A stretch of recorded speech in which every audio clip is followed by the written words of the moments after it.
Hi everyone, welcome back to my channel. So in this video आज हम बात करेंगे इंडिगो प्री हायरिंग ट्रेनिंग कर रहा है पीएचडी देखो उसका क्या क्या प्रोसेस है और उसमें क्या क्या होता है और ये कैसे मिलती है, सब कुछ इस वीडियो में आपको डिटेल में मैं बताने वाली हूँ। आई नो ऐसी वीडियो अभी तक नहीं आई है एंड ये इन्फॉर्मेशन सिर्फ मैं आपको बता रही हूँ। तो जो भी आपके फ्रेंड हैं जिन्हें पीएचडी मिल रही है और जिन्हें डिटेल इन्फॉर्मेशन चाहिए इसके रिलेटेड, आप प्लीज़ उन्हें ज़रूर ये वीडियो शेयर करिएगा, ये उनके बहुत काम की आने वाली है। तो मैं आपको बता देती हूँ कि मुझे इतनी सारी नॉलेज क्यों है इससे रिलेटेड, क्योंकि गाइस मैं एक बार पेड पीएचडी कर चुकी हूँ और मैं अपने एक्सपीरियंस के साथ ही आपको यहाँ पे अपना एक्सपीरियंस शेयर करूँगी। हुआ था, मुझे मिली थी 44 डेज़ की पीएचडी। ये है 2 टाइप्स की पीएचडी, एक है 22 डेज़ की, एक है 44 डेज़ की। तो जिसे 44 डेज़ की मिलती है उसको थोड़ा ज़्यादा अमाउंट ऑफ मनी पे करना पड़ता है और जिसको 22 डेज़ की मिलती है उसको कम अमाउंट में। ठीक है, अब बात है कि इसमें हमें सिखाया क्या क्या जाता है। इसमें हमें ट्रेन किया जाता है, क्योंकि लास्ट एक होता है हमारा इसके बीच में मिड रिव्यू, मतलब लाइक 44 सपोज आपको 44 डेज़ की पीएचडी मिली है तो आपको एक हफ्ते या 8-10 दिन पहले आपका होगा मिड रिव्यू। ठीक है, उस और फाइनल डे 44 के बाद जो होता है उससे बोलते हैं फाइनल रिव्यू। तो जो मिड रिव्यू होता है उसमें कुछ बच्चे क्लियर करके डायरेक्टली सिलेक्टेड हो जाते हैं और कुछ जो रह जाते हैं वो फाइनल रिव्यू में क्लियर करते हैं। ठीक है, चांसेस इसमें हाई हो गए हैं क्योंकि अब ये पेड है, ऑफ कोर्स चांसेस हाई होंगे। ठीक है, बट ऐसा नहीं है कि सारे इसमें सिलेक्ट ही होते हैं, सिलेक्ट सिर्फ वही होते हैं जो हार्ड वर्क करते हैं। ठीक है, अब आप सोच रहे हो कि मैं क्यों नहीं हुई। गाइस मैंने हार्ड वर्क किया था बट आई थिंक मैंने उतना नहीं किया था जितना करना चाहिए था और मुझे इस चीज़ का दुख है। छोड़ो यार, अभी उसको नहीं खोदते हैं।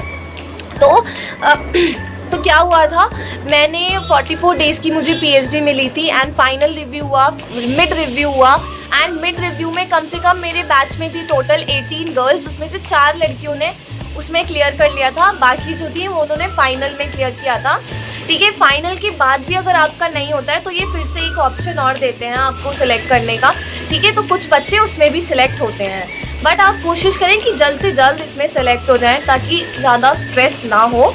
और दूसरी चीज़ आपको बताऊंगी कि इसमें हमें सिखाते क्या है, इसमें हमें तैयारी कराते हैं, क्योंकि लास्ट में जो इंटरव्यू होता है वो बहुत ही बेसिक होता है। आपकी कम्युनिकेशन चेक की जाती है, स्पेशली आपके टेंसेस कि वो ऑन पॉइंट है या नहीं है। ठीक है, ऐसा नहीं है बहुत स्ट्रिक्ट वो आते हैं, इंटरव्यूअर आते हैं बहुत ही सॉफ्ट और इंटरव्यूअर होते हैं, वो बहुत कॉमन से क्वेश्चन पूछते हैं और ये वर्चुअल इंटरव्यू की तरह ही होता है, जैसे ऑनलाइन जैसे आपकी क्लास होंगी इस तरीके से होगा, बट आपको एक अलग मीटिंग रूम में बुला लिया जाएगा और उसमें जस्ट आपके ट्रेनर होंगे और एक इंटरव्यूअर होगा और आप होंगे। तो वो आपसे क्वेश्चन करेगा, ज़्यादा से ज़्यादा 6-7 क्वेश्चन या 7-8 क्वेश्चन होते हैं, इससे ज़्यादा नहीं होते हैं। ठीक है, वो आपसे क्वेश्चन करेगा, आपको उसका आंसर देना है। ये मिड में फाइनल में सब में सेम ही रहता है, ये चीज़ चेंज नहीं होती है। और आपको ट्रेनिंग में और एक्स्ट्रा ऑर्डिनरी क्या सिखाते हैं, आपको उसमें आपका इंडिगो की तरफ से ही आप आधे लाइक मान लो आप पार्ट हो जाते हो एक इंडिगो का, तो वो आपका मिड रिव्यू भी करवाता है। मतलब इंडिगो की तरफ से आपका पहले मिड रिव्यू होता है, फिर एक फाइनल रिव्यू होता है। पीएचडी के दौरान ही होते हैं ये 2 चीज़ें। ठीक है, उसमें आपका आना चाहिए फिट टू फ्लाई। आपका अगर फिट टू फ्लाई आता है तो आप डायरेक्टली सिलेक्ट हो जाओगे, फिर आपको कुछ नहीं करना, बस वो आपको कांटेक्ट कर लेते हैं। जो प्रोसेस रहता है उसका अलग है, मुझे नहीं पता क्योंकि मैं नहीं। ठीक है, तो उसका अलग प्रोसेस रहता है। ठीक है, उसके बाद क्या हुआ, कहाँ थी यार, भूल जाती हूँ।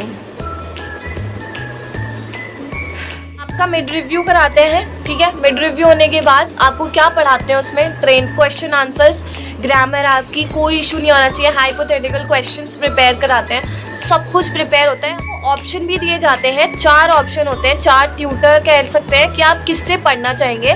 ठीक है, एक होता है उसमें टीएनसी एविएशन, मुझे वो इसलिए याद है क्योंकि मैंने टीएनसी एविएशन चूज़ किया होगा, किया था, तो इसलिए मुझे वो याद है।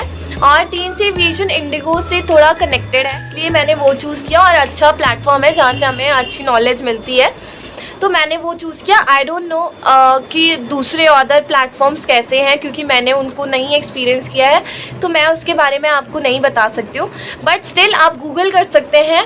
ठीक है, उसमें ब्रिटिश इंग्लिश भी होती है, कुछ ऐसे ऐसे नाम है उनके, मुझे प्रॉपर नहीं याद है। अब मेल आता है आपको कि आपको पूरा टाइम दिया जाता है, आप चूज़ कर लें। ठीक है, पेमेंट करें अपनी और पेमेंट क्या रहती है वो आपको तभी पता चल जाती है, तो ज़्यादा स्ट्रेस होने की बिल्कुल ज़रूरत नहीं है।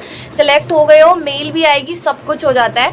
एंड उसके बाद जो आपको मेन चीज़ जो ट्रेनिंग में सिखाई जाती है वो है, आपको एक तो ग्रूमिंग सिखाई जाएगी ऑफ कोर्स, ग्रूमिंग के अलावा communication, grooming and what of course announcement and briefing सिखाते हैं आपको। आधी कैबिन क्रू बना देते हैं वो लोग, सच में बहुत अच्छे से पढ़ाते हैं एंड सारी ब्रीफिंग याद कराते हैं। और वो ब्रीफिंग ऐसे ही नहीं याद कराते, लास्ट में हमसे पूछी भी जाती है कि अनाउंसमेंट सुनाओ, इमरजेंसी अनाउंसमेंट, इन्फेंट वाली ब्रीफिंग सुनाओ, बहुत सारी हैं, याद हो जाती है, ऐसा कोई। तो जिसको भी पीएचडी मिल रही है, आप बिल्कुल बेफिक्र होकर पीएचडी लें। और अगर आप हार्ड वर्किंग हैं only, then take PhD and get selected soon. So अगर इससे रिलेटेड और भी कुछ इन्फॉर्मेशन जाननी है, आपको कुछ रह गया हो, तो प्लीज़ आप मुझे बताइएगा। मैं फिर से आपके लिए एक शॉर्ट क्विक वीडियो लेकर आऊँगी जिसके अंदर सारी इन्फॉर्मेशन शेयर करूँ। So thank you so much for watching my video till here. Thank you so much, bye, keep loving me, keep supporting me, bye bye.